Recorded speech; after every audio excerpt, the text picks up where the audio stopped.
Inquiry's hearing suite. May we have your attention for some brief housekeeping announcements. Waverley Gates has a fire alarm test every Tuesday at 10 AM. If the alarm sounds at any other time, please make your way out the fire exit at the back left corner of the hearing room and down the staircase to your right, which will exit onto Colton Road, the muster point for the inquiry. Please follow these instructions unless advised otherwise by a fire marshal, and if in doubt, follow the green emergency exit signs. Do take a moment to familiarise yourself with our hearing suite etiquette. This can be found on the hearing suite TV screens now.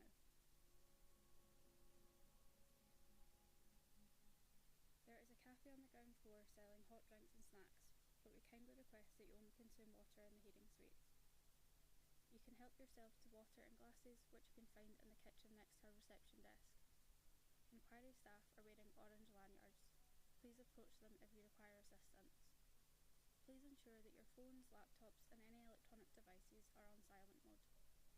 Device screens may be captured on the broadcast during wide shots of the hearing suite. All attendees are kindly asked to stand when the inquiry chair enters and leaves the hearing room. A member of the inquiry team will inform you when to stand. Please remain at your seats until the chair and witnesses have left the room. Thank you for your attention. The hearing will start in a few moments.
Good morning, ladies and gentlemen, and welcome to the witness impact hearings on worship and life events. I'm going to ask Mr. Turner to say a few opening remarks, which I know he's prepared in relation to this in a moment, but just before I do, can I remind you, please, that the inquiry proceedings are broadcast on the inquiry's YouTube channel and recorded so that they can be watched later. Video cameras are located at the rear and sides of the hearing room and face those that are speaking. You should be aware that members of the public attending our hearings may be captured occasionally on wide-angle or room overview camera shots. Now, with that very brief, I'm not sure if it was a warning or an introduction, can I ask Mr. Turner to make his opening remarks, please? Thank you, my Lord. As your Lordship knows, my name is David Turner, Advocate. I am Counsel to the Inquiry and Deputy to my learned friends, Ms Laura Ann van de Vesthuizen, KC, and Mr Stuart Gale, KC, Co-Lead Counsel to the Inquiry. I welcome this morning, my Lord, representatives of core participants and others to the opening of the Worship and Life Events Impacts hearings. These hearings form part of the inquiry's foundational investigations into the ultimate impacts on members of society of both the COVID-19 pandemic and of the strategic response by the Scottish Government to the pandemic. As Ian Duddy, the inquiry chief executive, reported last week, 2 further sets of hearings are planned for this year. Firstly, equalities and human rights impacts hearings in June, followed in the autumn by hearings scrutinising the use of lockdown and other measures to prevent and control infection. The retrospective understanding that these foundational investigations provide will put the inquiry in the best possible position to progress towards the final hearing stages of the inquiry, examining the implementation of the response to the pandemic and the strategic decisions taken by the Scottish Government. As Mr Duddy confirmed, those are scheduled to be heard in 2026. Turning back to the present. As in previous hearings, impact evidence is being heard under a specific theme, and this block of hearings is primarily directed to worship and life events. I'll take this opportunity, if I may, my Lord, to explain briefly why this theme has been adopted and what is meant in this context by life events. The Scottish Ministers consulted on the inquiry's terms of reference and published a report thereon dated the 14th of December 2021. That consultation report noted that decisions around closing places of worship and policy around funerals, including disparities between local authorities for bereavement services, were raised as an area for investigation. The report also expressly acknowledged that the closure of places of worship was a potential societal harm caused by the pandemic, that being one of the 4 harms which the Scottish Government intended its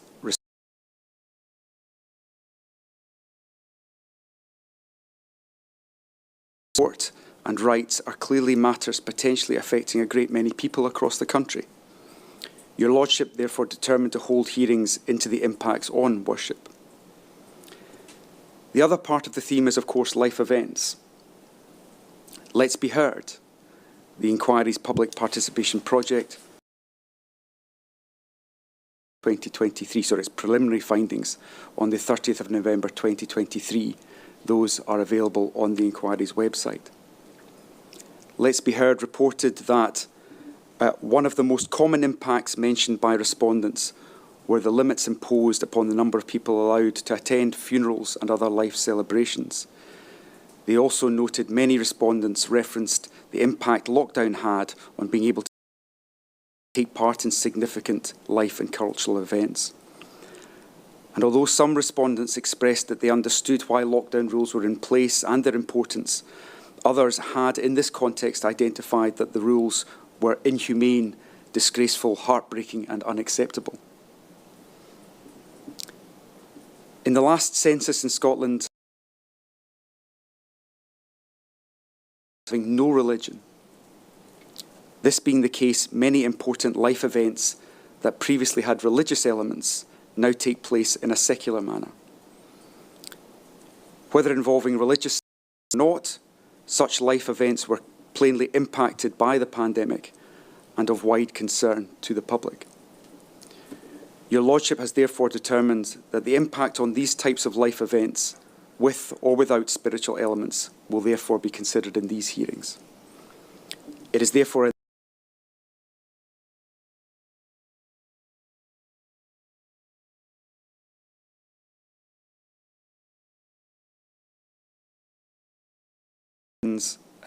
Ms. Farima Barami, Advocate, and Mr. Chris Stephen, Advocate, and supported by a legal team led by Deputy Solicitor to the inquiry, Lindsay Paterson. These hearings continue the presentation of Portfolio 1, that is addressing the public sector response. That is primarily addressing paragraphs 2.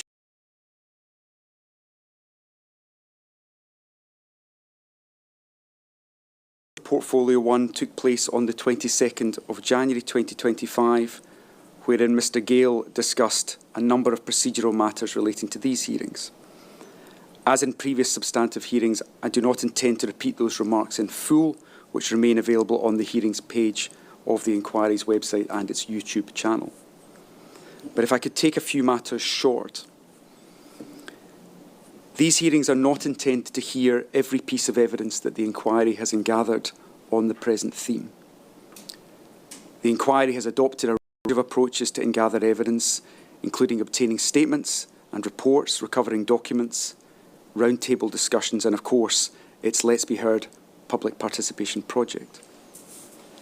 There is no hierarchy between these methods of ingathering, and in particular in respect of the oral hearings. The hearings are principally intended to provide a representation of the type of evidence being received and to provide some direct insight for your Lordship into the experiences of offenders. With that said, I can limit my further comments this morning to the following three matters. I shall introduce the core participants with leave to appear, summarise the approach to presentation of witnesses in these hearings, and finally I'll highlight some procedural matters specific.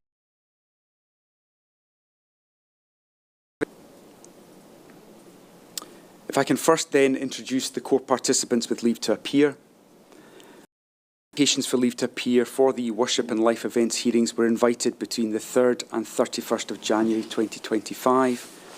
12 applications were received. 9 of those were successful. The core participants with leave to appear are Care Home Relative Scotland, the Church of Scotland, Long COVID, the NHS Territorial Health Boards and Special Health Boards, PAMIS, Scottish COVID Bereaved, the Scottish Ministers, and the Scottish Trades Union Congress STUC. All of these organisations have had leave to appear at previous impacts hearings of the inquiry. Turning now to the approach of the inquiry to the presentation of witnesses in the Worship and Life Events hearings. Your Lordship will hear from representatives of religious and non-religious organisations involved in religious observance and spiritual and similar life events. The inquiry team has already obtained witness statements, responses to Rule 8 requests for information, and undertaken roundtable meetings with a number of organisations and individuals. All of that evidence will be available to your Lordship in fulfilling the inquiry's terms of reference. Mindful of the general approach to hearings described at the preliminary hearing, Council will focus upon and explore issues of particular relevance, distinctiveness or interest relating to the theme. Your Lordship will be hearing from approximately 27 individual witnesses in total. Witnesses will be called over 4 days of hearings to be held this week.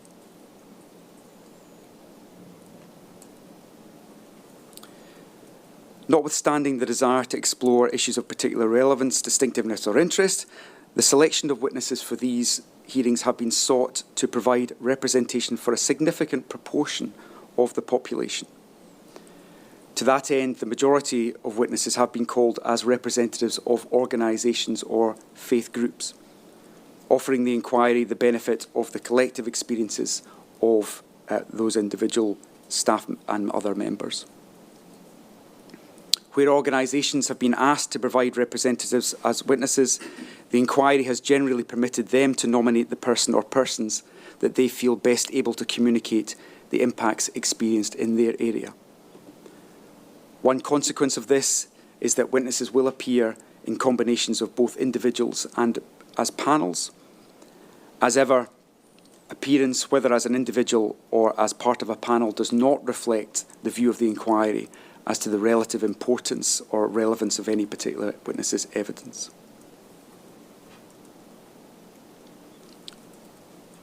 Full details of the individual witnesses to be called are detailed in the weekly timetable that has been published. But I'd like to give your Lordship now a brief summary of the types of evidence that will be heard this week.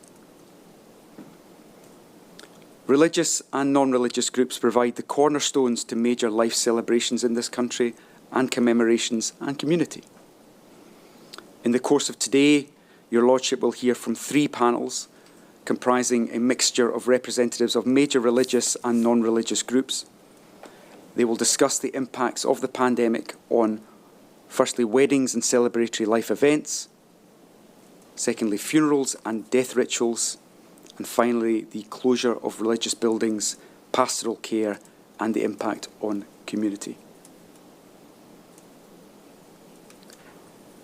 Tomorrow morning, your Lordship shall hear from 3 witnesses regarding spiritual, bereavement and emotional support during the pandemic. These include a witness from Cruise Scotland, experts in bereavement counselling, listening services, information, advice and training, and then witnesses who provide chaplaincy and spiritual care in hospitals and prisons, forming a second panel session. Tomorrow afternoon, we will take advantage of technology to reach virtually, in more ways than one, from one end of the country to the other. Firstly, joining a witness from a monastery in Dumfries and Galloway, before heading north to Orkney to hear about the impacts on pagan spiritual life. For many, worship is not just for Christmas and religious holidays, or life's major milestones. Religious rites and observance form part of everyday life.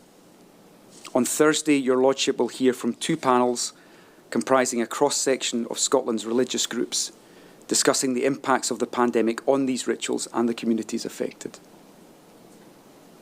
And on Friday, we return to funerals, this time from the perspective of those arranging the practicalities of these events, hearing first from a panel representing funeral directors and then a second panel representing burial and cremation authorities. Finally, your Lordship may recall that in my closing statement to the Justice Impact hearings, I made mention that one witness scheduled for that block of hearings was unable to attend for reasons out with the control of the inquiry or the witness.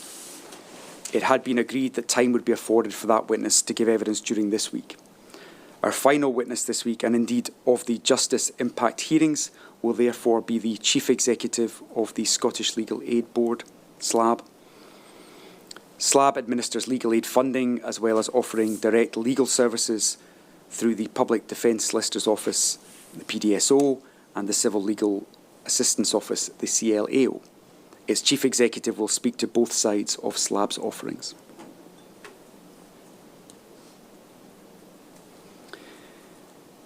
The final matters to address in this statement, my Lord, are the procedural matters. There are a number of updates and reminders to be given, in particular in relation to disclosure of documents, the timetabling, questioning of witnesses and Rule 9 procedure, restriction orders, and finally, opening and closing statements. With respect to disclosure, on each day of the hearings, the inquiry will publish on its may be referred to in a witness's oral evidence to be heard that day. Court participants have now received advanced disclosure of all such documents.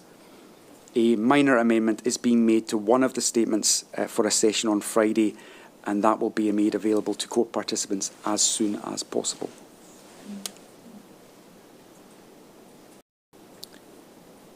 With respect to the timetable for each week published. Changes in witness availability have necessitated some minor changes to the timetable originally intimated to court participants. The up-to-date timetable has been circulated to them and is available on the inquiry website. The daily running order for each day can of the witnesses to be called. Witnesses have been allotted a specific amount of time for their evidence and therefore should ordinarily commence at the published times. This block of hearings is scheduled to sit this week, as I said, from Tuesday to Friday. The inquiry will endeavour to stick to its published timetable. However, it may be the case that matters beyond the control of the inquiry or indeed witnesses force a change to the present arrangements at short notice. The inquiry may, for example, sit for sessions in substitution for or in addition to those listed. publish an updated timetable, which will be circulated to court participants with leave to appear. Turning then to the questioning of witnesses. Subject to any application under Rule 9 of the Inquiry Scotland Rules 2007, questioning of witnesses will be reserved to Inquiry Counsel and your Lordship. All the court participants with leave to appear should be familiar with the notice issued by your Lordship setting out the supplemental procedure for any Rule 9 applications to ask questions. The notice is available on the Inquiry website. Recognised legal representatives should by now have forwarded any questions or topics they wish to have put to a witness using the dedicated email address in line with that notice. Your Lordship will consider further applications to question a witness has arisen during the course of their evidence, which is material, relevant and new.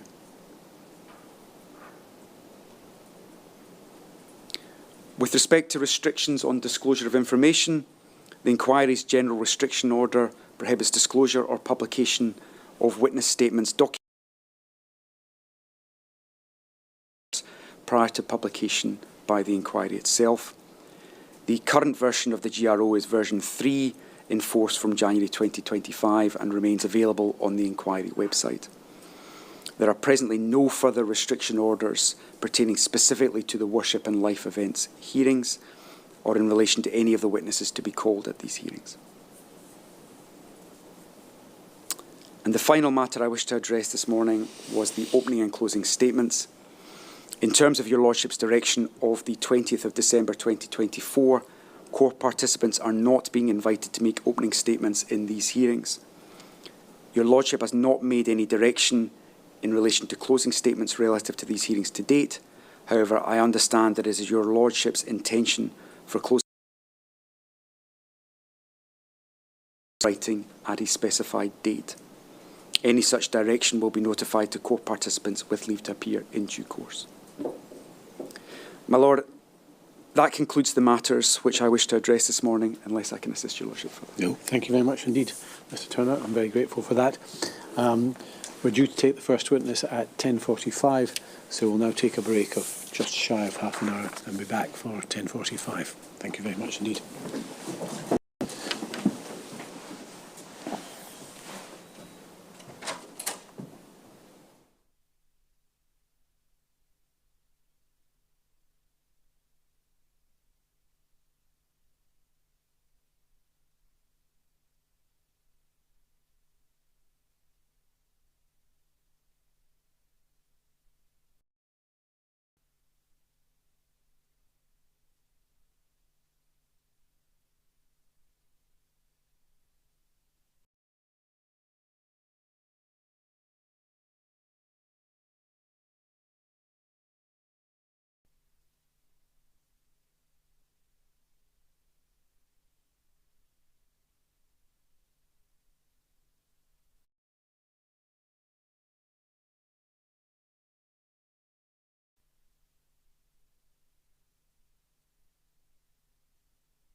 Good morning, my Lord. Good morning.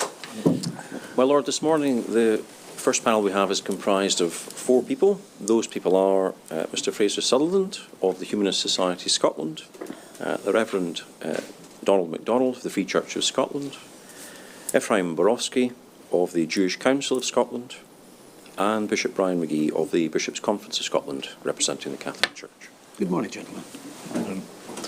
Yes, when you're ready, Mr. Steele. Obliged, my Lord. Just a gentle reminder to you all at the outset that the hearing is being transcribed by stenographers, so please do try and speak slowly and clearly and not talk over one another. I'm sure you won't. I'll try and do the same. If I could start, please, by asking each of you just to confirm your full name and your roles, both now and during the pandemic, if those were different, as well as a brief description of your respective organisations, size of your membership and so on. So if I could start, please, with you, Mr Sutherland, and then we'll work our way down the line. Thank you very much. Thanks very much. My name's Fraser Sutherland. I'm the Chief Executive of Humanist Society Scotland. I've held that position since 2019, so for the period of the inquiry I was also the Chief Executive then. We're the national organisation for humanists in Scotland. We have 18,000 members who are active subscribing members to the Society, and most of the public will know us through the work that we do around ceremonies, so naming ceremonies, weddings and funerals, which appreciate we're talking about today, but we also do some other community work and campaigning work as well.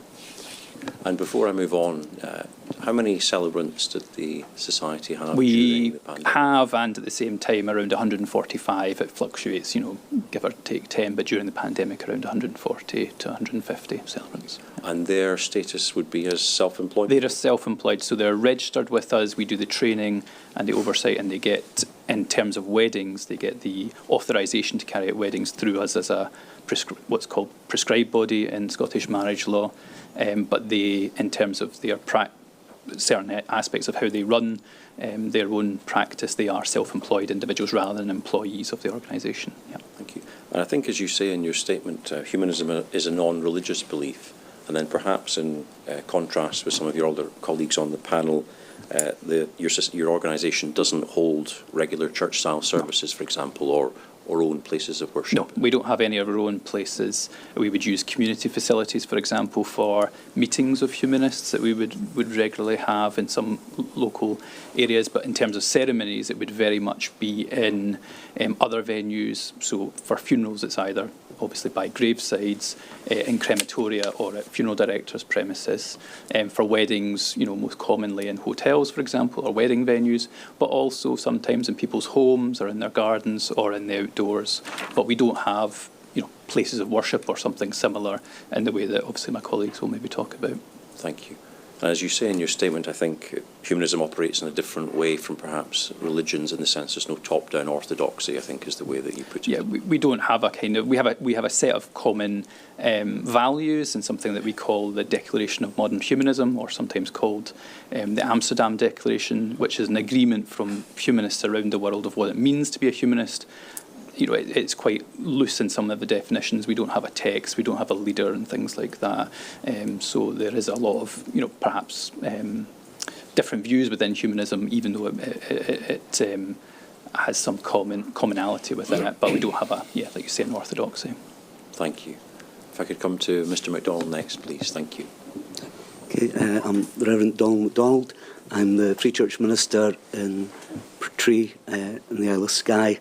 It's, I suppose, a fairly small congregation, about 150 people, but the denomination, we have about 100 different congregations, membership of between about 10,000, 12,000.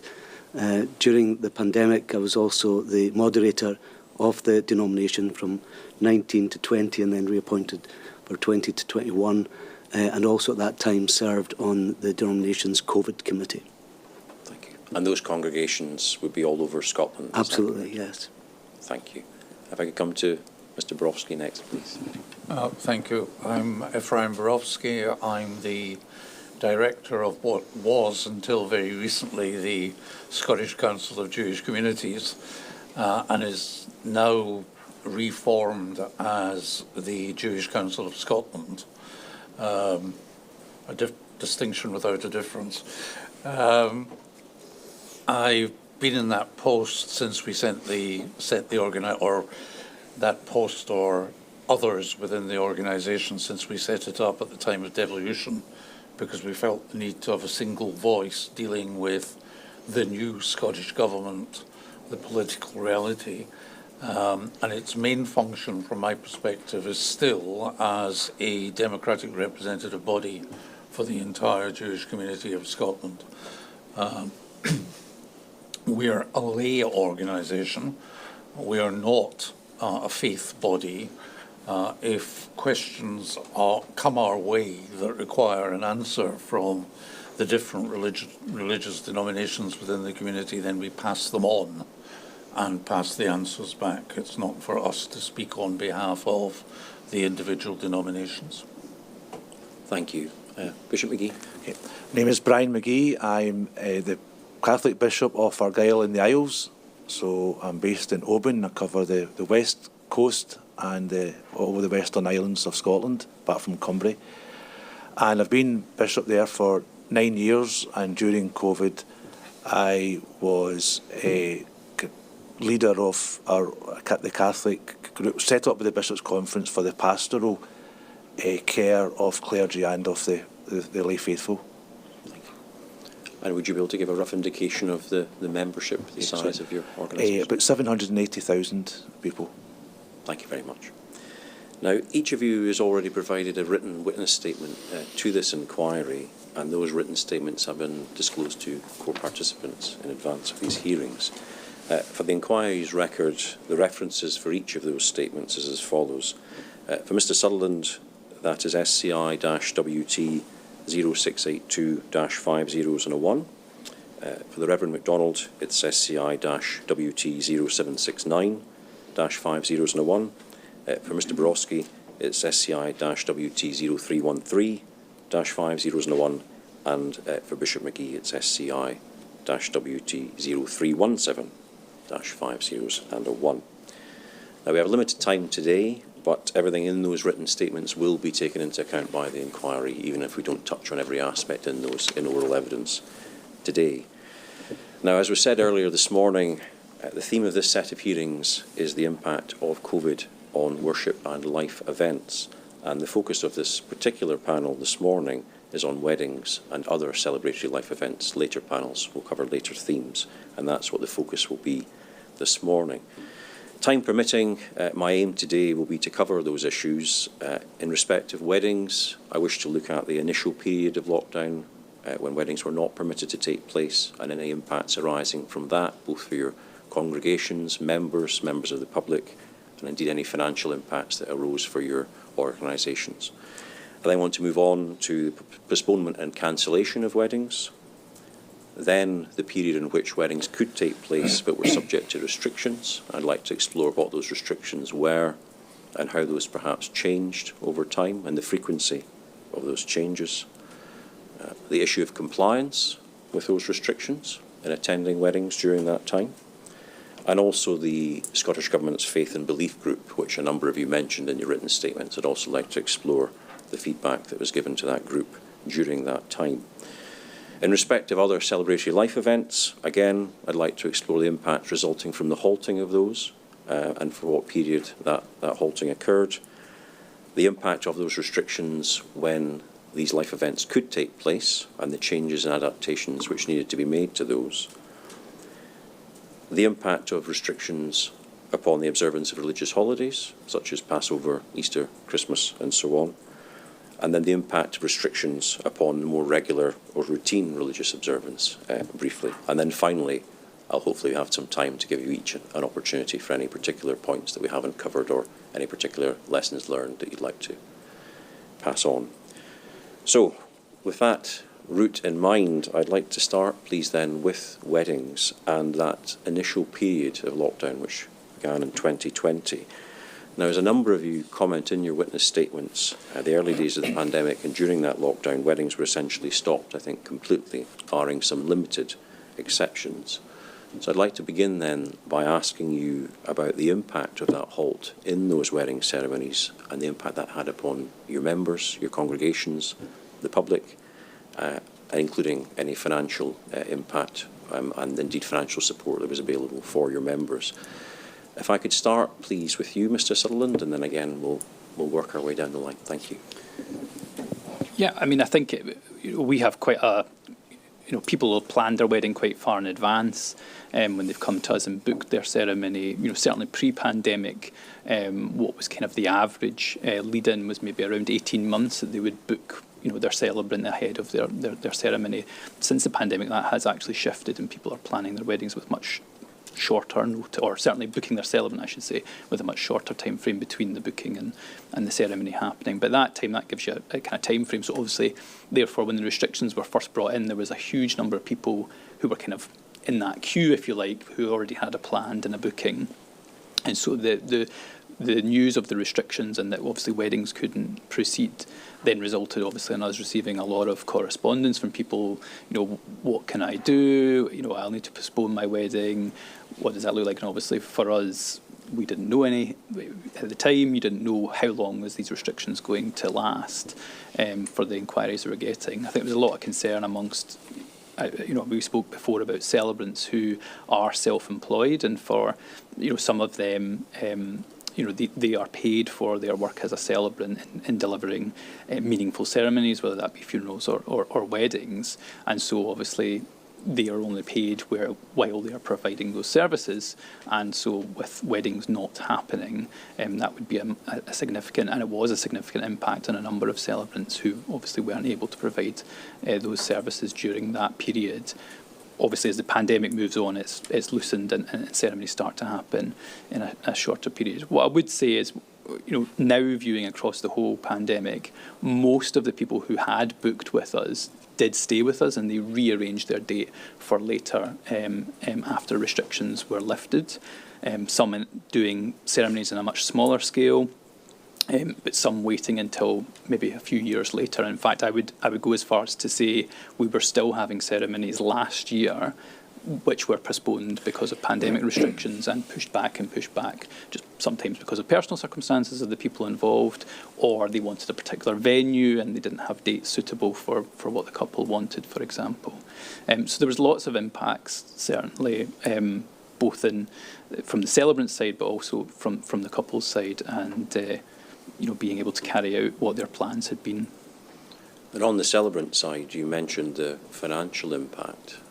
Can I ask you about the degree of that impact, and also what financial support was available to celebrants as those who were self-employed during that time? Yeah, it would vary from celebrant to celebrant, because some of them obviously, because they are independent to a certain extent in terms of how much work they do, some were very heavily impacted, as in, pretty much their whole income stream was stopped. Others, they would have other jobs, and they would do their celebrants, say, part-time, for example. So it depends very much on the celebrants. We did have celebrants that is effectively that is their only income stream. That is the work that they do. Effectively a full-time celebrant and do nothing else. So weddings is the main source of their income as well in relation to the different ceremonies, because there's more work involved in that than perhaps there would be for other ones, and they tend to be longer in nature and more complicated, so there would be more of a fee attached to that, and they're again entitled to set their own fees within a particular range that we set for them. But yeah, major impact. In terms of some celebrants were able to access some of the funding that was made available through some of the business support, for example, if they were able to show a long number of years of service, because in able to access some of the self-employment funding, you had to show certain numbers of years of accounts, for example. For newer celebrants, obviously, they didn't have that long-term history of an income source, so they weren't able to access that support. There was some funding that was put in place for the Scottish Wedding Industry Fund or something, I think it was called, and some celebrants were able to get some money through that, but again, it required a level of evidence of practice for a number of years to be able to access that. Do you recall the pace at which that funding or financial support would have been made available? I think it was quite slow, and the result for many of the people who were majorly impacted in terms of the celebrants, they ended up getting other work during the pandemic period. So, jobs in supermarkets or elsewhere, places where there was a demand for extra employees because of restrictions and they needed extra support. A lot of our celebrants then took on that kind of temporary work to kind of bridge that gap. So certainly the income was not provided in a way that allowed them to not have to take on another source of income. They had to go out and find other work. Yeah. And in terms of your organisation, was there a financial impact on Humanist Society Scotland also? There was a small part. However, we were very in a beneficial position that we had not insignificant amounts of money in reserves. We were also not unlucky that we had received a significant legacy in a couple of the preceding years from very generous individuals who were members of the society. So we weren't in a position where a drop in our income was a significant, going to impact us massively. However, we were aware that obviously the ceremonies do provide us with our significant source of our income, and if that restrictions were going to continue for, say, years, then that would have a major impact. However, what I would say is the people who had booked with us, as I mentioned at the beginning of our topic, did stay with us. So the couples who had decided they wanted a humanist ceremony. So it was more about a cash flow situation rather than a concern that we wouldn't realise the income that we normally would have.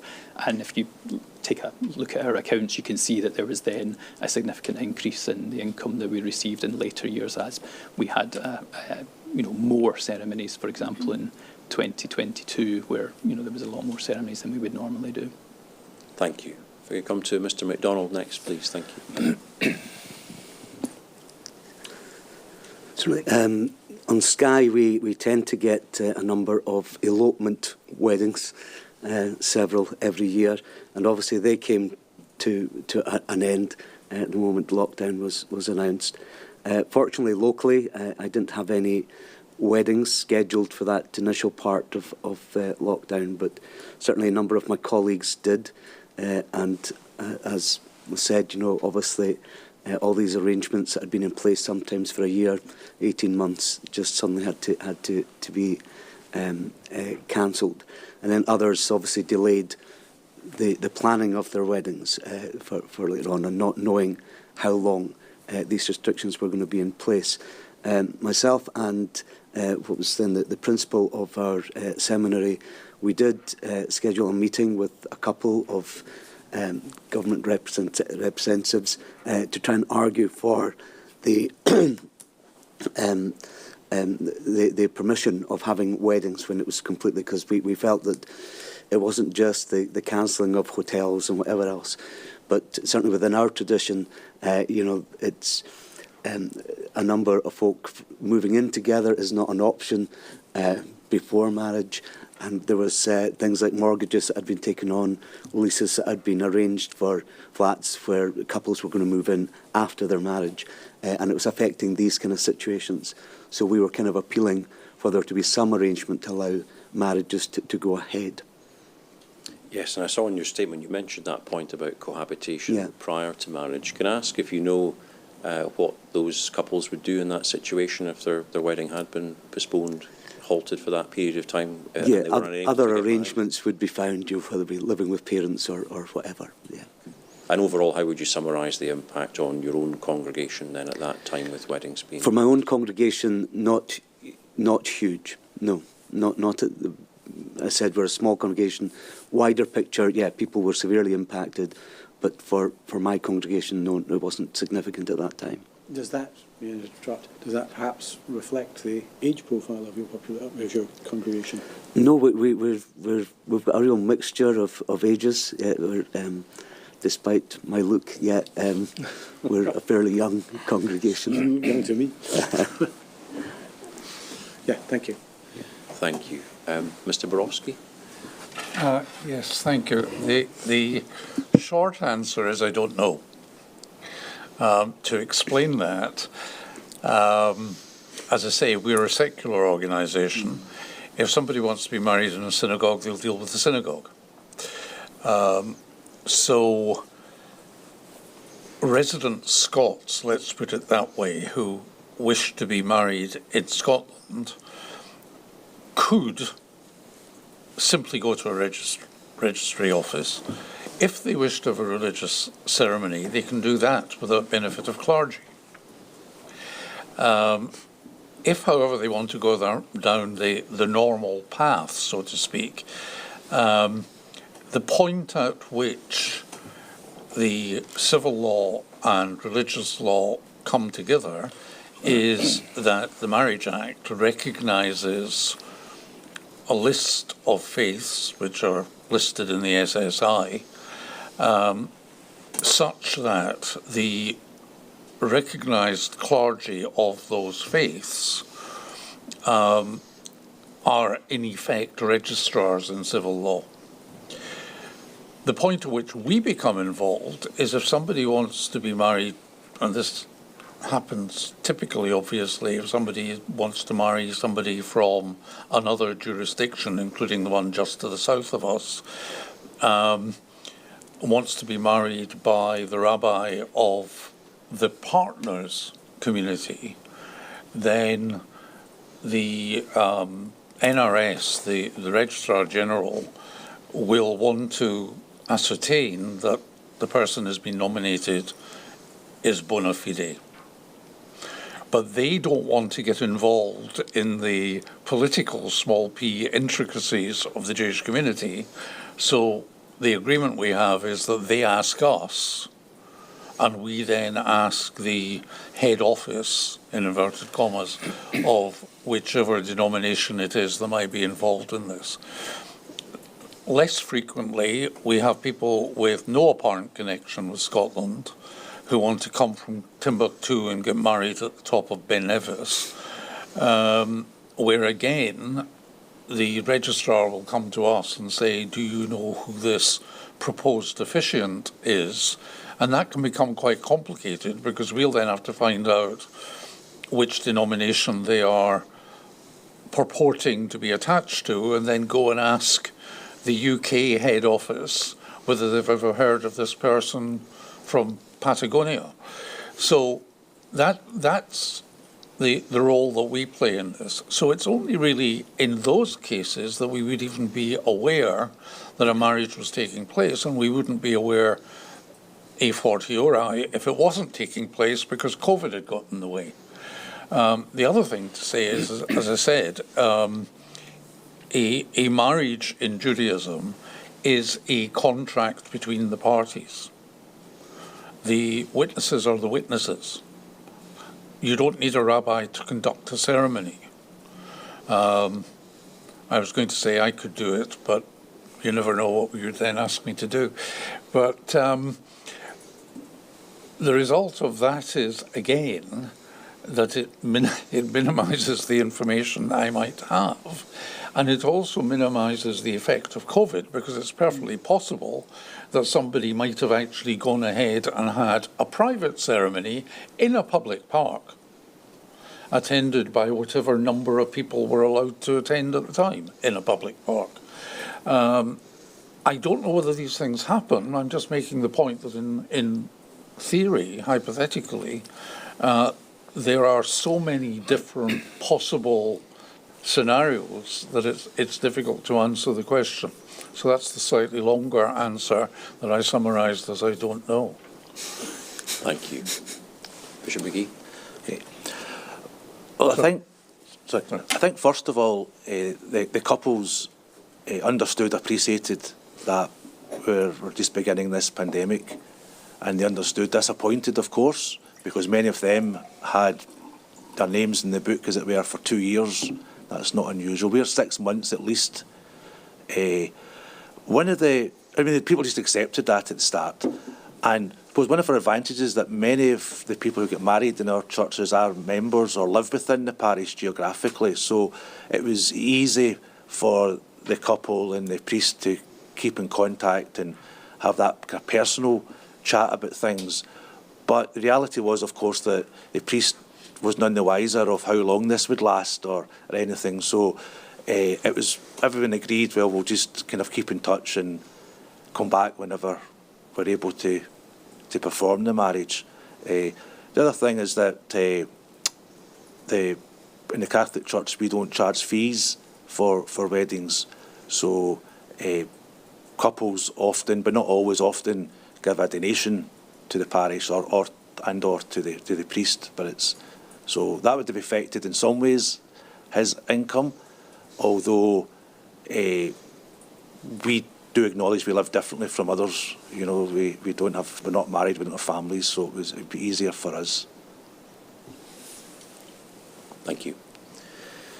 To touch briefly then on postponement and cancellation of weddings, I think, Mrs. Sutherland, you mentioned it briefly in one of your answers earlier. Can I ask how widespread or common that was for weddings to be postponed or cancelled, and what impact that may have had on your members, your organisation? Yeah, I mean, certainly, obviously, in the early part of the pandemic, they were almost exclusively postponed.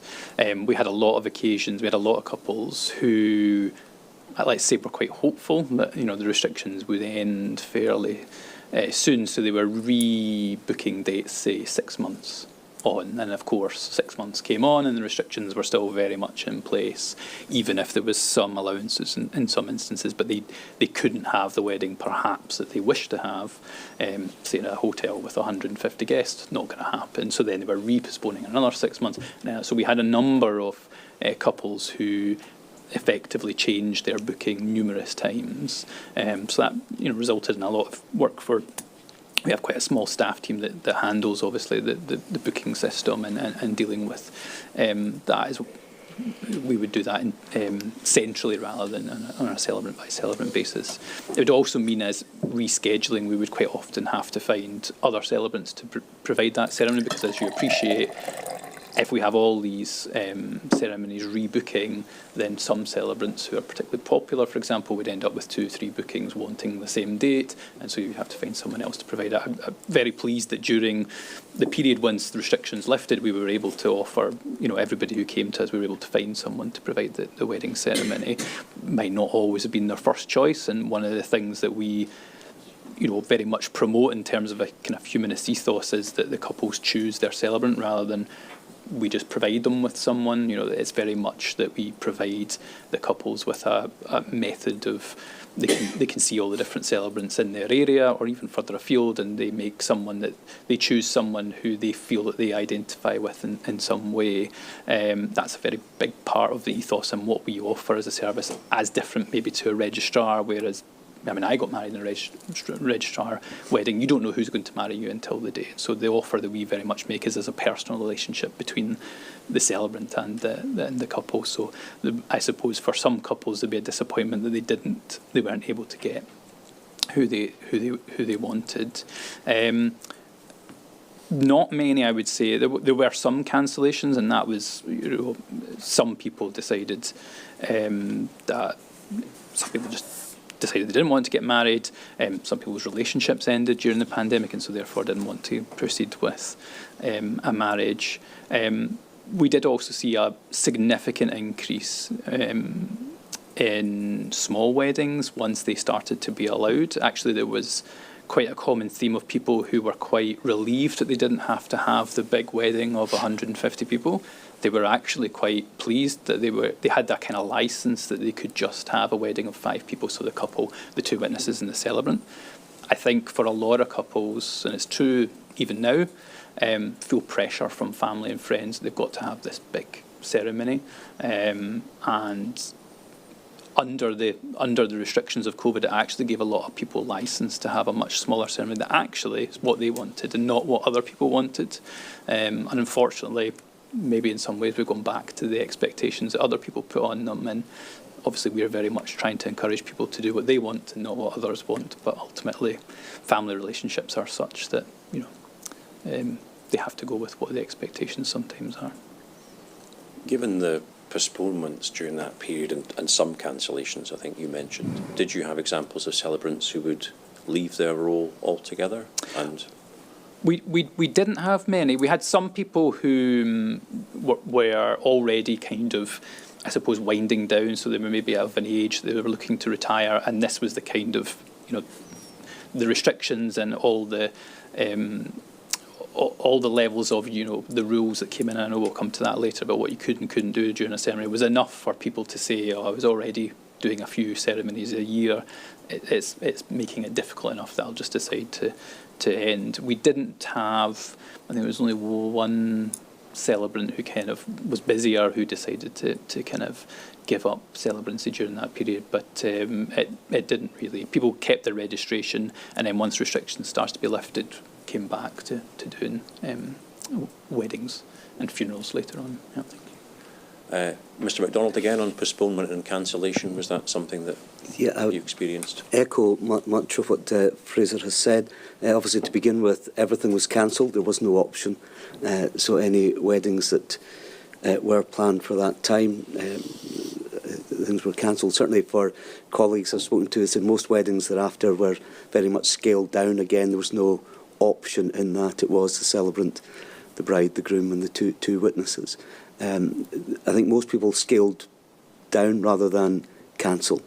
Again, maybe within our tradition for a particular reason, but that seemed to be not many cancellations, just the smaller wedding. And I think, as you've mentioned, sometimes I think to the relief of some, but to the disappointment of others as well. Yeah. Thank you. Mr. Borowski. I've really got nothing to add. As I said, there's nothing particular that I've been aware of with regard to cancellations.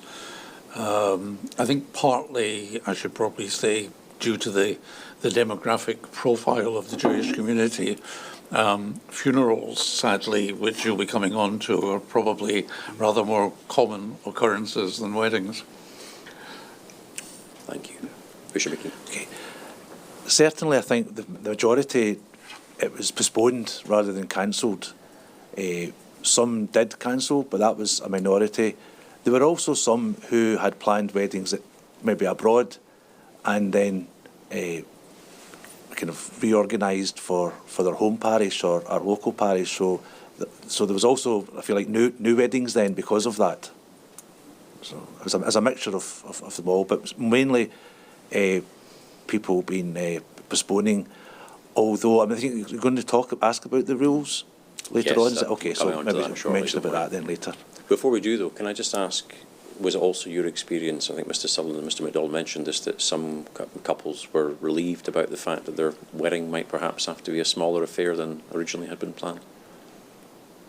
Well, I suppose that's a difficult one, obviously, because we could all make jokes about the brides and how like they like the weddings to be. I think, certainly, to be honest, I think we would encourage if people have small weddings if they want to have a small wedding. It's not necessity to have a big wedding. So we'd always make that clear to people, that it shouldn't be a financial burden for them. But obviously a lot of people do like to have large weddings. What I would think was actually couples were frightened about their elderly relations, their grandparents and old aunties and uncles, as well as maybe vulnerable younger members of their family. That to me was what I heard most, was concern for their loved ones and having a big wedding, Thank you. I want to move on then to the period when weddings were permitted but subject to restrictions. I'd like to start then by asking what those restrictions were and if they changed over time. Mr. Sutherland, could I come to you first, please, on that? Yep. I mean, the others will probably give a much more fuller picture, because I'm not a celebrant, so I don't carry out. But from what I remember from the discussions, there was numerous changes, and quite often it was quite difficult to keep on top of what was allowed and what wasn't allowed, because it changed very, very frequently. Certainly in the early period, as I already mentioned, it was very limited in numbers. So the legal minimum required for a wedding, the officiant, the couple, and then 2 witnesses, which is what's required by law. That was what the initial restriction was, and then there was more allowance for guests, but still a limited number. There was rules around, for example, minimum distancing between guests. There was rules around wearing masks, for example, for guests and also the couple initially, although the restrictions around the masks for couples was removed after numerous conversations were had with the government around the difficulties of that. Particularly, there was allowances for masks to be taken off with regard to making the the verbal statements that are required as part of the legal declaration, but then the couple would have to put the mask on. There was even a bizarre circumstance at one point where no kissing was allowed between the couple, which is obviously a very significant part of a wedding ceremony, or traditionally seen as a very significant part. And of course, certainly in a humanist tradition, most of those couples, in fact, almost all those couples, would already be living together as a couple. It'd be very rare that any kind of humanist couple weren't already cohabiting, because our couples, generally speaking, have been together for a longer period of time than perhaps in other, kind of religious traditions, before they decide to get married. Maybe some exceptions, but broadly speaking. So it seemed to us, certainly in the face of our couples, that was quite an odd rule, and that maybe would, impact on the couple's expectation of what they were expecting to be allowed. We also have a number of what we call symbolic gestures as part of or rituals, I suppose. I mean, we don't have a kind of there's not a meaningful beyond a kind of there's not any significant spiritual significance in humanism to these things, but we have these rituals that we would do, like hand fastenings, for example, or sharing a quiche, where people would put liquids in to represent two sides of family coming together, and they would both drink from that. Obviously, the drinking of liquids was also restricted for a period of time. Hand fastenings were also restricted. Obviously, any singing happening as well, which may affect my colleagues more than us, but we do quite often have performances part of ceremonies, so that had to stop as well. So the ceremonies were very different in that initial period than perhaps what you would normally see at a humanist ceremony, because a lot of these, I suppose, a lot of the what is celebrated in a humanist ceremony and what people look for in a humanist ceremony is often these other elements, and so not being able to offer them would have seen a lot of people who would be perhaps going ahead with their ceremony hold off until they were able to incorporate a lot of those elements. Speeches were limited, so for example, in the early period, only the celebrant could speak and only the couple during the part where they were able to give their legal declarations, but no one else would come and speak, give a reading, which again would be very common at our ceremonies. So those personal touches you were talking about would be removed, perhaps? Yeah. And as the pandemic went on, and I know we'll come on to the faith and belief group and the number of conversations we were having with them about what, the impact and what the government could look at in terms of some of these things being allowed, particularly the things where it was just the couple involved. Like I say, because they were cohabiting, the risk associated with that, in our view, was maybe different to, for example, a larger, someone coming to the front and speaking is a different matter, obviously. And you touched on, I think, at the beginning of your answer about it being difficult to keep on top of, or the frequency of the changes that were happening. Was that a difficulty for your organisation, for your celebrants? For the celebrants, I think. I mean, I think for the organisation we were quite clear, and we did. To be fair, I mean, I spoke to a number of celebrants in preparation for giving my witness statement and their memories of the pandemic, and they were very complimentary. I touched on that on the statement about both the work that the society did and also the government's guidance was, from their perspective, quite clear. I think the challenge was that because it was changing so often, people got into their head one set of rules, and then maybe 2 weeks later it changed again, and so they'd have to go back and reread the rules to make sure they were keeping to the right restrictions. We also had a period where there was different rules in different areas, so we had this level system, and so that, because we're a national organisation and having to put guidance out to all the celebrants in all the different areas of Scotland, you had to be making clear to people, well, there's one set of rules if you're carrying out a marriage or a funeral in this area, but that's a different set of rules if you're in this area, and so making clear to celebrants. So it's not so much that I maybe gave the impression there that the rules, I don't think the rules were confusing. I think they were quite clear. I think it was more just because they were changing very frequently, people were feeling like they had to constantly update themselves, and maybe they were confused about what applies now, what doesn't apply now, rather than I think the rules were quite clear. Yeah. Understood, thank you. And before I move on, you did mention travel, so I should just ask you about that, the sort of the tier system. Yep. Was that an issue either for your celebrants or for those attending weddings that were officiated by celebrants? So celebrants were allowed to travel between areas to carry out weddings. That was an agreement that they were allowed to travel. There was some allowances, from memory serves me correctly, for couples as well to a certain extent. But I think only if you were in a lower tiered area and you were moving to a similar tiered area. If you were in a higher tier area, you couldn't leave. Guests were certainly very heavily restricted, and again that then came into the conversations as to whether the couple decided to go ahead, because there may have been important members of family or friends that they wanted to be there who couldn't be there. So then we quite often had quite last minute postponements because of the changing levels. So it was quite complex, and there were so many moving pieces that there were lots of last minute changes. Did that also affect venue selection? It did, yeah, and certainly in the more restricted period we saw a lot more outdoor weddings, because the restrictions relating to outdoors weren't changing as quickly as indoor settings. So there was certainly a lot more outdoor weddings during the pandemic than we did before, and that we do since. We still do a lot of outdoor weddings, I have to be said, but the traditional wedding is much more in a wedding venue or a hotel for us. Yeah. Thank you. Mr. MacDonald, can I come to you, please? I'm very thankful that Fraser is getting asked the questions first, because he covers just about everything that needs to be said. I think, yes, once weddings were permitted with the celebrant, the bride, the groom, and the two witnesses, obviously we're thankful for that. But I felt throughout the time of the pandemic, people accepted whatever restrictions, providing they made sense. And if they couldn't see the rationale behind it, you got a bit of kickback. And it was kind of strange at that time, where you could have 5 people at a wedding, but 20 people at a funeral. And people couldn't quite equate that you couldn't have guests, especially when you had families that were living in bubbles and so on, that they could not come to the venue. We did, as we saw with Sunday worship services, we saw the increase in the live streaming of the wedding ceremonies, so that family members and friends could feel at least connected to what was going on.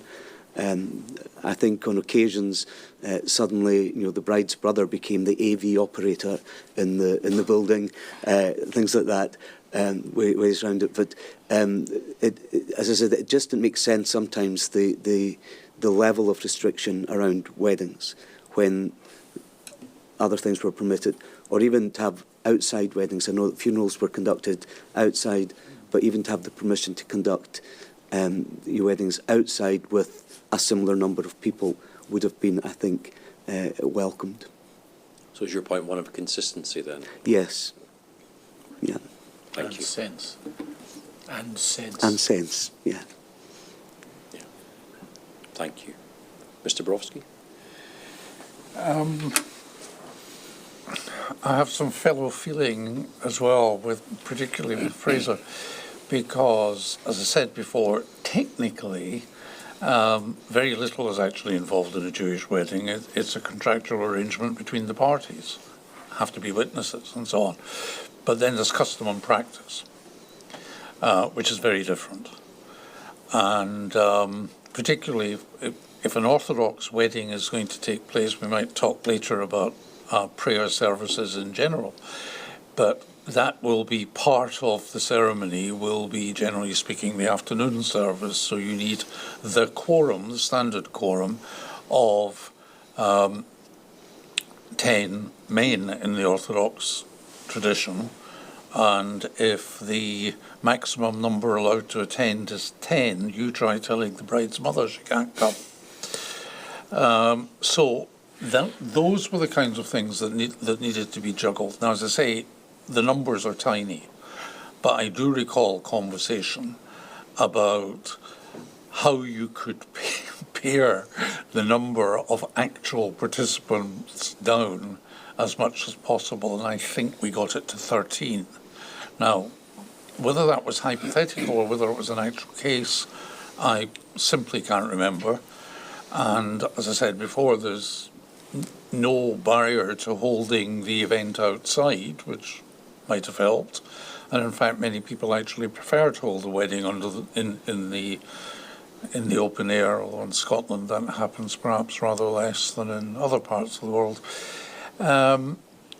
So I don't think we were particularly affected in practice, although I wouldn't want to say that individuals weren't very seriously impacted, but I might not have been aware of it. Thank you.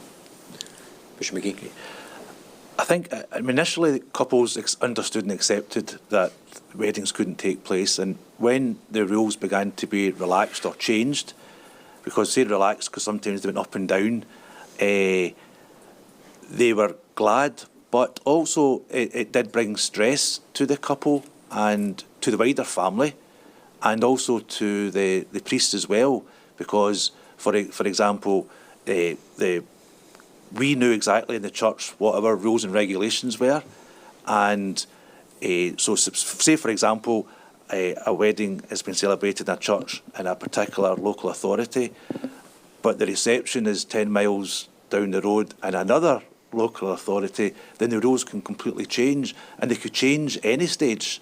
So couples were saying, well, we're allowed 20 people, 50 people, 60, and then 2 days before the wedding, it can change, you know. So and certainly knew of couples that would postpone again and others, but also a number of venues said to them, no, this is the chart, this is the figure you've got to pay, you know, and if it changes again, it's not our fault. And I understand everybody's under pressure, I understand that, but these were all extra difficulties, I think, for families. And then as time went on, as a few the colleagues referred to there, a lot of people felt that this was arbitrary numbers. And again, I understand for those in positions of authority, it was an incredibly difficult time. So I'm certainly not giving them a hard time in this. Just it was perceived by people on the ground, though, you know, or even we would be saying when they come to the church, you've got to wear a mask in the church, but they're saying, but afterwards we're going to the wedding venue and there were no masks there, so why have we got to wear a mask here? So the priest was put under a bit of pressure to say, you know, you need to wear a mask, you know. So, because we were very careful of our own responsibilities, because when we reopened the churches, we might have time to talk about that, but we were very strict about keeping the government guidelines, and right down to every local parish, and that included our daily services, never mind just Sunday, right the way through funerals and weddings and baptisms. So we wanted to make sure that we were not going to be spreading the virus, you know. So that was difficult then for the priest on these occasions. Thank you very much.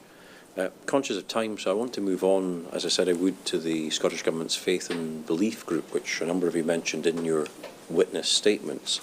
Now, the inquiry is going to be holding hearings on implementation and decision-making down the track, but can I just ask at this stage, we're obviously gathering evidence of impacts, were there any concerns or particular concerns that you raised within that group? And if so, what did those concerns relate to? If I could start with you, please, Mr. Sutherland.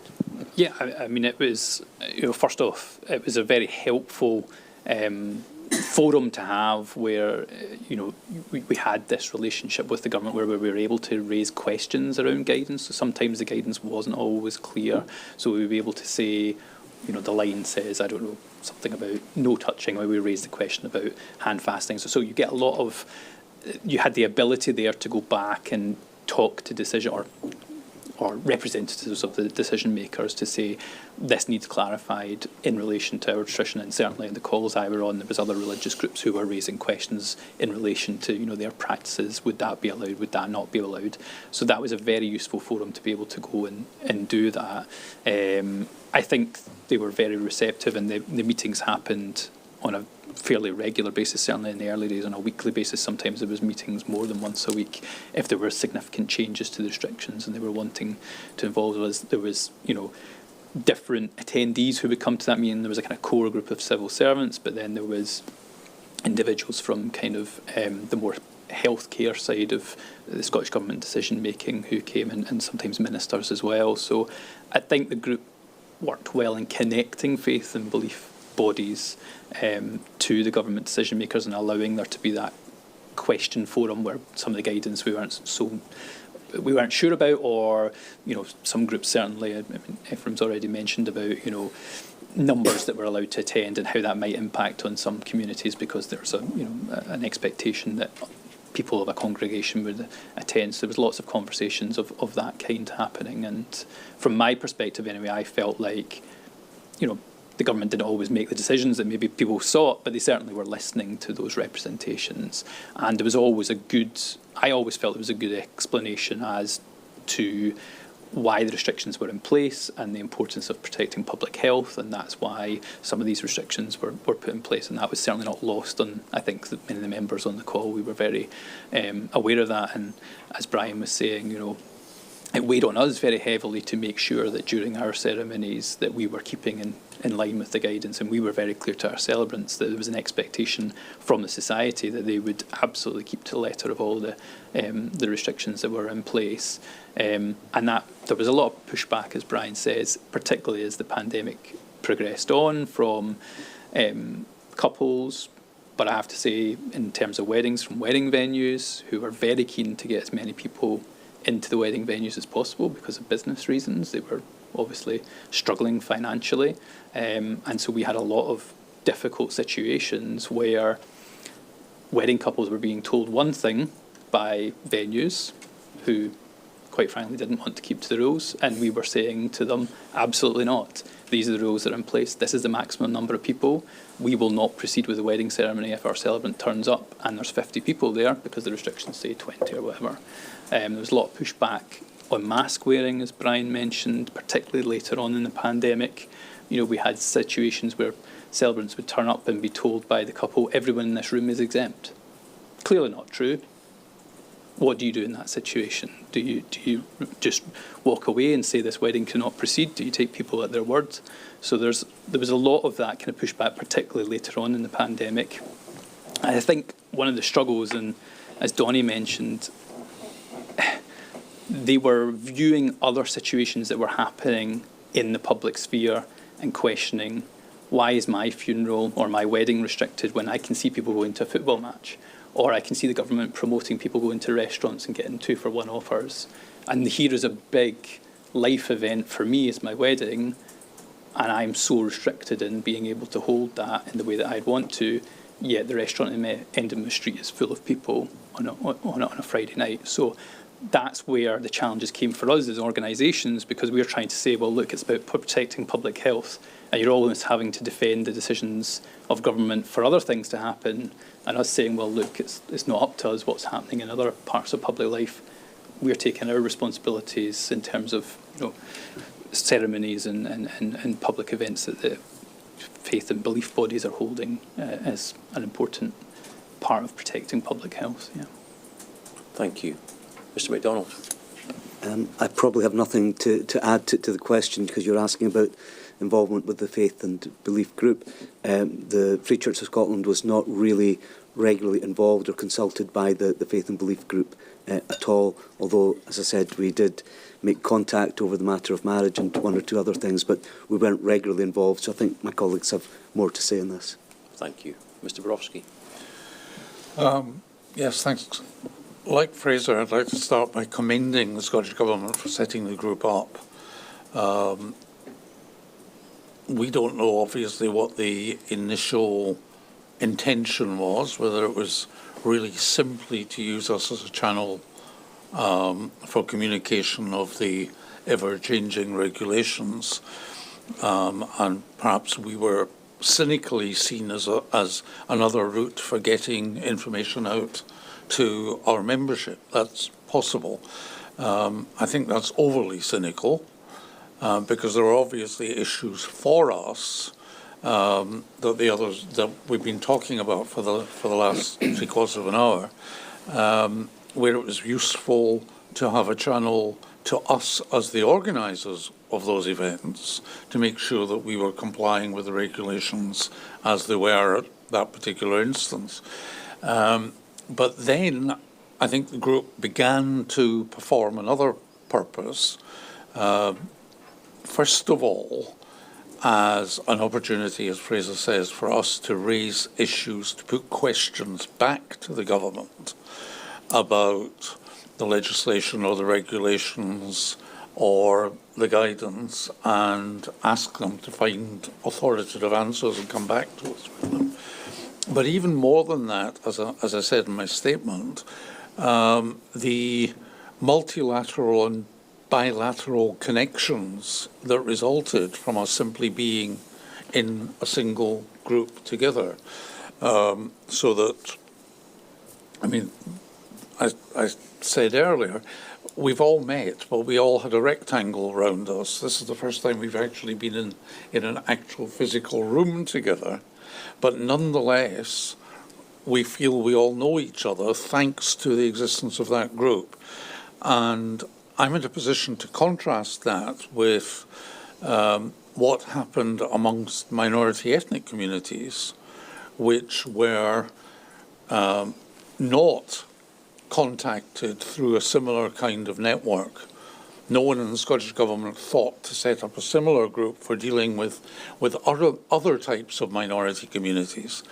And it was BMIS, I was last year as part of a panel representing them, who took the initiative of setting up what turned out to be a very similar kind of group with the representatives of minority communities called the Ethnic Minority Resilience Network, which again served as a conduit for the regulations to come down to the communities, but also an opportunity to raise questions and share good practice, and for that matter, bad practice.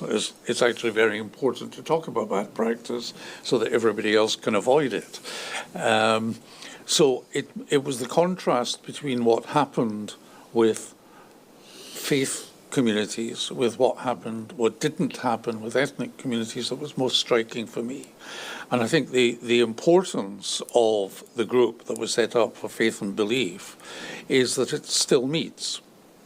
And I mean, the others will recall, I used to, at every single meeting, say, aren't you going to ask us what other issues we might have that might not be quite so directly involved with how far apart we have to be, or whether we need to wear a mask, or for this or that. And it then turned into a far more general forum, and we would ask the faith and belief civil servants to bring along colleagues from other bits of government to discuss issues that we knew or they knew were coming up on the policy front that were likely to affect us as faith communities. And that aspect of it still exists. And that, I think, itself is evidence of how valuable it was. Thank you. Like everyone else, we found the group set up by the Scottish Government to be very, very helpful, very productive. From our own point of view in the Catholic Church, we were very anxious for our places of worship to reopen when it was safe to do so. When it was safe to do so, I do stress that. So before that happened, we'd set up a national group with 8 bishops of our conference, and we invited Sir Harry Burns to lead that infection control group. And so he gathered a group of, good professional healthcare people, along with some priests in the parishes. And some of our rules was that each diocese, so we have 8 dioceses, each diocese had to have a rep for the group. And then every parish had to have one, so your parish couldn't reopen unless there was a dedicated person there. And so if Barra, for example, so the people in Barra had a question, that passed right up to Harry Burns. And if he didn't know the answer, then the next Wednesday meeting, he would bring it up. So we found that really, really, really helpful. And also, not just for coming together to worship, which was important, but also for the pastoral work. So questions like, can we visit the sick yet? How are we able to visit the sick? What conditions do we have to fulfil to do that? So that was a good thing. That was an important thing for us. My concerns, the 2 concerns would be, one, that we felt that we were all put together yes, the thing we had in common was we're all people of faith. We've already seen today that our ways of worshipping and acting are quite different from each other. We don't believe any of that was taken into consideration.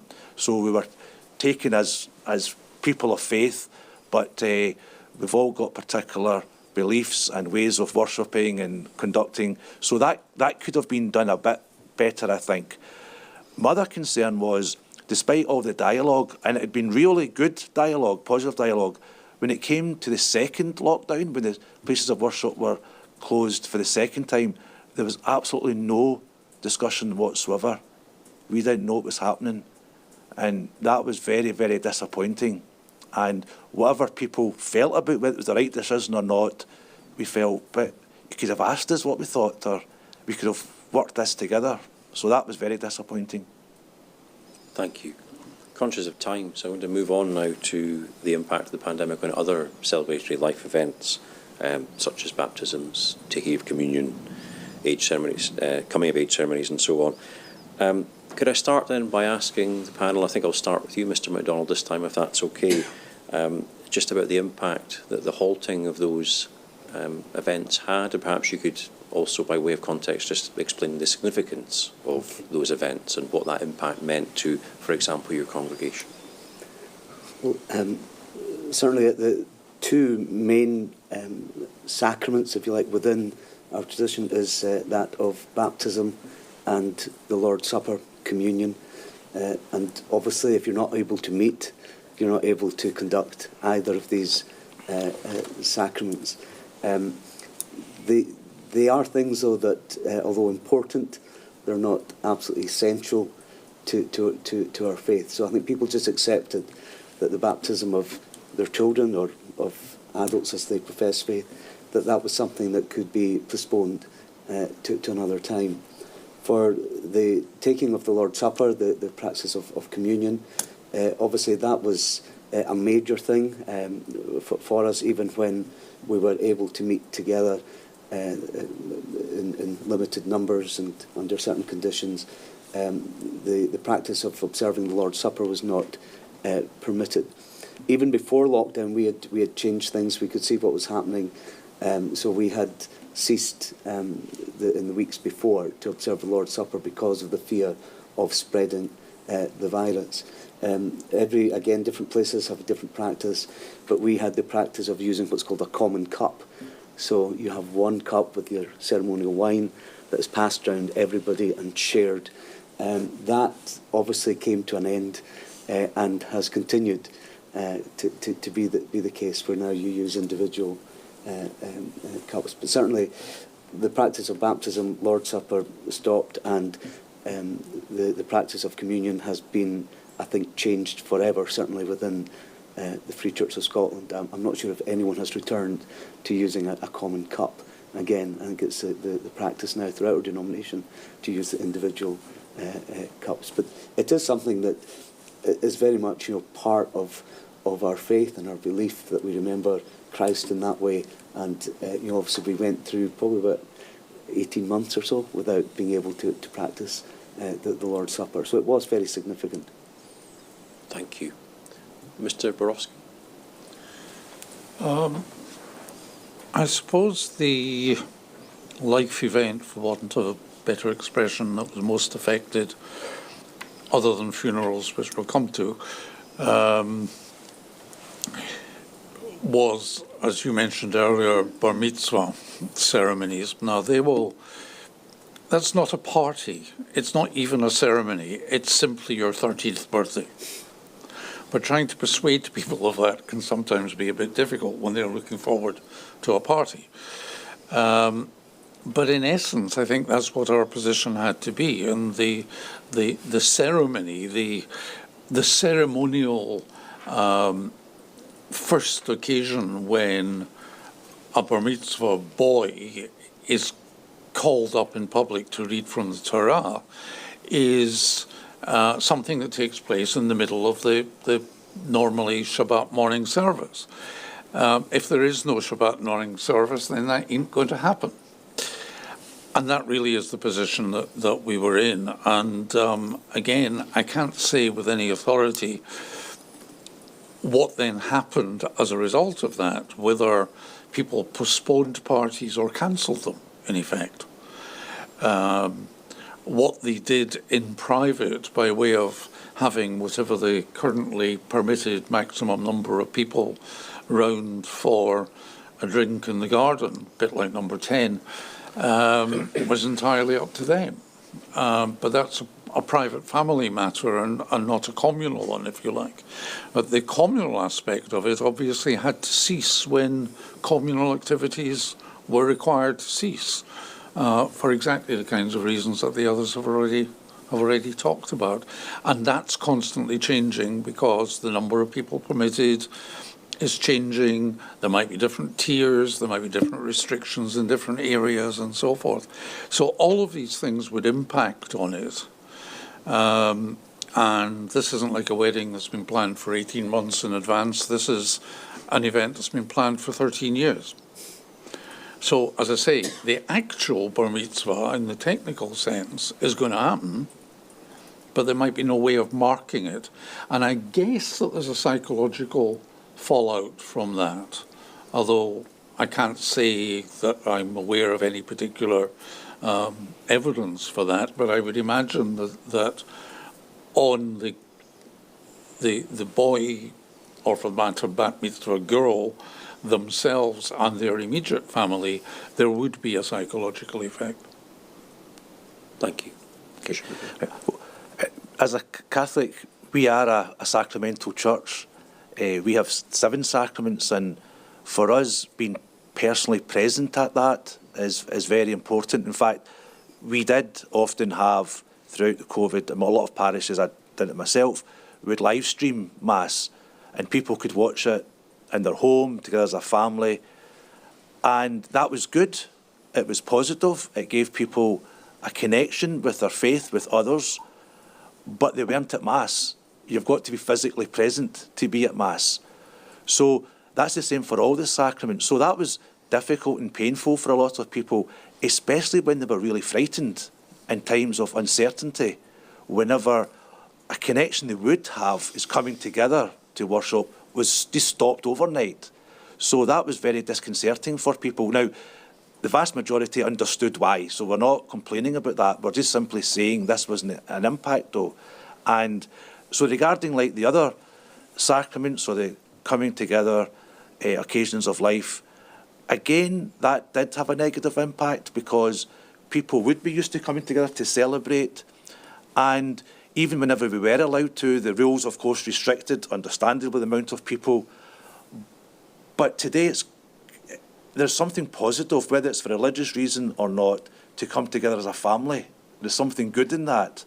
And certainly, if it's a matter of faith as well, it is the family, if it's a family of faith, they're coming together to celebrate at something, a deeper level. But if, say, for example, grandparents and aunts and uncles or even cousins who would normally be there aren't allowed to come, then, yeah, that does have an impact. We understood why, but again, as time went on, people did become a bit disconcerted if they knew the place down the road, we'd be jumping tonight, and yet we can't come together as a family, so, yeah. Thank you. Mr. Sutherland, was there anything you wish to add on naming ceremonies, for example? Yeah, I mean, we, unlike the other, maybe some of the other, there's not an important aspect. There's not something that's expected as part of a humanist belief system, because it's not.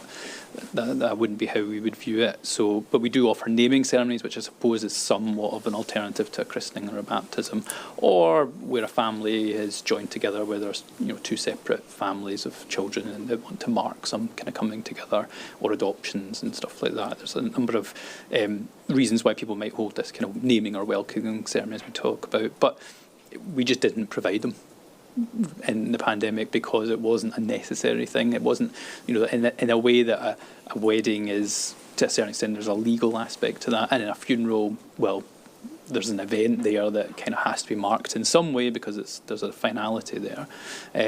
With a naming ceremony, it certainly was seen from our perspective that it's something that could wait until restrictions were completely lifted. The other thing I wanted to touch on, Brian mentioned that just there, was not to forget, because we were talking very much a lot about the practicalities, and we don't want to miss out that the fear. A lot of people were very scared, particularly in that early period of the pandemic. You've got to remember, we know what we know now, but at the time we didn't really know, and people were really worried about, how deadly was this disease, how spreadable was it. People just didn't know what the future was going to look like. We know now about obviously the vaccines and everything that happened since then, but we didn't have any of that at the time. So there was a lot of worry, not only about healthcare, but just about when are these restrictions ever going to end.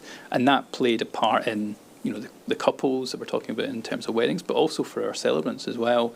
You asked me before, and I probably failed to mention, that some celebrants did decide to stop doing ceremonies during the pandemic for fear for their own healthcare situation, particularly older celebrants who might felt that they were at particular risk, and so they didn't want to put themselves in a position where, even though the gatherings would have been 5 or 6 people, they still felt like that was risky enough that they didn't want to participate, and so they self-excluded themselves from providing ceremonies. On the flip side, some other celebrants decided that they almost had a duty to provide a service, particularly, we'll come to in the other panel, but in funerals, and so they wanted to be there to support families through a very difficult time. And so they felt that they had a duty to go and do that. And also the younger celebrants who maybe did more funerals during that period also felt they had a duty to fill in for some of maybe their older colleagues that they were also worried about, that they didn't want to be putting themselves out there in a risky situation. Because again, we know what we know now about the COVID, but back then we maybe were unknown. There was lots of unknowns of how risky is this disease and what are the likelihood of complications and death, for example. Thank you. I'm conscious we'll have a few minutes left, so I think we will now go to any other particular points or lessons learned that any of you would like to raise at this stage that we haven't covered already, whether it's things that went well during the pandemic or indeed things that you consider the Scottish Government could perhaps do differently next time around, if there is indeed a next time around. Mr. MacDonald, if I could come to you first, please.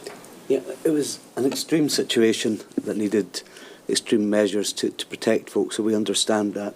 Like I said earlier, I think perhaps there was just certain things where there wasn't always consistency across the various things, whether it be marriages, funerals, other events. Sometimes, as was mentioned, but sometimes it didn't seem like there was sense in some of the arrangements. I think there could have been a wee bit better consultation, broader consultation, and therefore more cooperation with the government. But as you mentioned, it really was a scary time, and people were aware of that and aware that extreme measures need to be taken just to protect folks. So we understand that we weren't going to get everything right. Thank you. Mr. Borowski. Thanks. I think following on from that, we've talked about the value of the Faith and Belief Forum as a two-way tool of communication, not just telling us what we ought to be doing this week, but giving us an opportunity to raise the issues that we were all aware of in our context that wouldn't expect government to know about, or indeed other faith communities, as Brian said, because we all have different issues. But it might have been useful to have had some kind of clearinghouse, as it were, a hotline that we could go to and say, look, we've got this particular situation that seems to fall between two regulations, or that seems to fall just outside what's permitted this week but was okay last week. Would that be permitted as an exception? And some kind of exception granting mechanism, completely general as it were, that would give us a definitive answer would, I think, have helped from our perspective, maybe not from the position of the individual in the pew, so to speak, who is scared and just trying to do whatever they think they're required to do in order to preserve life. That's the message they're being given, or in fact conflicting messages, because we were seeing not only Bute House but Number 10, and that was something else that didn't help. But I don't know if there's any way to control that. So what could have been done better? Well, maybe doing things on a UK-wide basis rather than a default basis would have helped, having a clearinghouse to answer questions. There are things like that. But as I commented, perhaps slightly wryly in my statement, I wasn't aware of a single time that anybody said anything about the 1919 Spanish flu pandemic. So as far as we knew, nothing had been learned from that, or at least that was affecting the message that was getting across to us. And in a sense, that puts this inquiry, if I may say so, into perspective, because presumably the point is to learn lessons for the future. But how are they going to be conveyed when it matters? Is anybody actually going to remember? Thank you. Okay. Just briefly, I think the area I would like to maybe highlight and worthy of consideration for the future is the pastoral care. So we've talked a lot about ceremonies today and places of worship. When people were sick, either at home or in hospital, they were looked after, particularly in hospital, by the NHS staff who worked very hard, often in fear of their own lives, and that's great. But when people are sick, particularly if they're from a faith background and they're nervous, and they would want the comfort of a visit, some pastoral care, some prayers being said with them. And I know all the difficulties involved in that and infection control, and I understand all that, but I think this is something that could be looked at. Could we have done it better? And it did seem to be patchy across the country. And so could there have been more consideration given to those either at home, in care homes, in hospitals for that provision? Because when, for example, a chaplain goes in, he or she doesn't just care for people of their own denomination, but they're there for anybody who's looking for help. And that includes the staff as well. So there could have been care, pastoral care, that was normally available to the staff under the most difficult situation, now wasn't. So I think, the pastoral care, I think, is one way of getting that balance, of coming in to help people at a different level, not just the physical. Thank you. Final words, Mr. Sutherland. Yeah, the only thing that I wanted to raise, Ephraim kind of mentioned about learning lessons, and the frustration for me is, where's the pandemic planning for next time? Because we know it's going to happen again. I've not been involved in any conversation. I don't think any of my colleagues on the panel have been involved in any conversation with government agencies about pandemic planning, despite the fact that clearly within government there was very early decision that there needed to be conversations with faith and belief communities about what needs to happen around, and we're a number of years down the line, and yet there appears to be no, from our perspective, there's no planning for next time, because it's going to happen. And it feels like there's so many people that the government clearly have engaged with over the COVID-19 period. Something should be happening now. I'm not aware of it. I don't know if any of my colleagues are aware of anything happening, because we weren't involved in any pre-conversations about pandemic planning before this pandemic. And it seems like a real missed opportunity if there's not a real effort by government agencies to plan for the next time. And the problem I appreciate for pandemic planning is you don't know what it's going to be, you don't know what it's going to look like, and you can plan for another COVID-type epidemic and it might be something completely different. And I appreciate that, that's different. But given what I think some of the panel have said here, what Brian said about, different religious communities have different things that is meaningful to them. Anybody who's planning for a future pandemic, I think, needs to have that in mind. And I don't know that, I don't believe that's happening. Thank you very much to you all. My Lord, I don't have any further questions for the panel. Very good, thank you. Thank you, gentlemen. That was very stimulating. Just a couple of thoughts. Mr. Borowski, I agree with you. I'm surprised. I've been listening to evidence for a year and a half now, and I've hardly heard the Spanish flu pandemic being mentioned. It features a little bit in the literature, but not that much either. And I think it probably does bear a good bit more examination. And then Bishop McGee, I was actually very struck. It hadn't occurred to me, but I was very struck when you mentioned the obvious fact that the seven sacraments the Catholic Church require to be practised in a church. It's the only place they can be practised. and the participants require to be there as well. Some of the other faith events require similar considerations. But the reason it struck me is that, again, you'll probably not be surprised that I've read a lot of the literature that's being published at the moment about the pandemic, most of it of a scientific nature, but not exclusively. And it's very common in that literature, in my opinion, that an analogy is drawn between the pandemic and a war. And you can understand why. Although, to be fair, many of the authors make the very valid point. You can only take the analogy so far. But it occurred to me as you were speaking, it came to me that it hadn't occurred to me before, that one very different aspect to a war and the pandemic is that, well, you can go to church during a war, and indeed provision is made for serving personnel to have pastoral care available to them. And yet, for all people of faith, that was simply denied. And I think you brought home to me how important that is. So I'm very grateful to all of you, but to you, Bishop, for doing that. Thank you. Thank you all. We'll adjourn till 1 o'clock, I think. Early lunch today. All right. Thank you.